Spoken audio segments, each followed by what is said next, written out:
মহামায়া সনাতনী শক্তিরূপা গুণময়ী, তিনি এক তবু প্রকাশ বিভিন্ন দেবী নারায়ণী, আবার ব্রহ্মশক্তি রূপা ব্রহ্মাণী, কখনো মাহেশ্বরী রূপে প্রকাশমানা, কখনো বা নির্মলা কৌমারী রূপধারিণী, কখনো মহাবজ্র রূপিণী ঐন্দ্রী, উগ্রা শিবদূতি, নিমুন্ডমালিনী চামুণ্ডা, তিনি আবার তমোময়ী নিয়তি।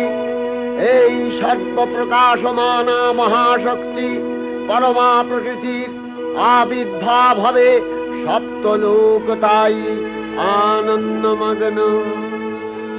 বাজলো তোমার